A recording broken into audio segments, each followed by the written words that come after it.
Je sais que j'ai des méthodes de travail qui peuvent choquer, mais à mon avis, c'est ça. C'est la meilleure occasion, la meilleure opportunité pour faire avancer les choses. Par exemple, si je compare le possessif allemand et le possessif français. Vous avez en allemand mein, dein, sein.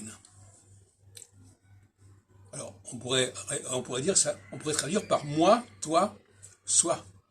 Mais on peut aussi traduire, et parfois la traduction doit être en phase avec le texte, par mien, tien, sien.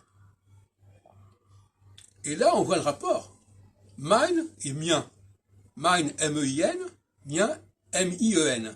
Dein, D-E-I-N, tien, T-I-E-N. Sein, S-E-I-N, sien, S-I-E-N. Alors, est-ce que c'est un hasard? Je ne pense pas. Donc, là, il faut quand même faire des rapprochements. Souvent, on empêche de faire des rapprochements parce que on fait des traductions qui ne sont pas valables. Les traductions valables, pour moi, je ne parle pas du point de vue littéraire, le point de vue traduction valable, c'est lorsque la traduction restitue le point le plus proche entre les deux langues. J'ai fait un DEA là-dessus en 81, sur ce sujet, en montrant comment les traductions du français vers l'anglais de traités du XVIe siècle, on mettait souvent un mot en anglais qui était le même qu'en français. Mais à ce moment-là, c'était vraiment un emprunt. Mais d'une manière générale, quand on traduit de l'anglais en français aujourd'hui, il faudrait chaque fois, ou l'allemand en français, il faudrait chaque fois prendre des termes qui sont aussi proches que possible, formellement, de ceux de la langue de départ. Si on peut parler de la langue de départ quand c'est un emprunt.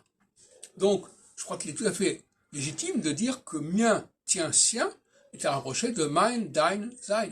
Tout comme d'ailleurs non, le nom N-O-N français, est à rapprocher du nein, N-E-I-N. Pourquoi? Parce que dans les deux cas, nous sommes dans une forme diphtonguée de la langue. À partir du moment où il y a des N, comme nein, sein, mein, dein, on est dans la diphtongue. Alors que cette diphtongue ne soit pas respectée par les locuteurs, c'est un autre problème.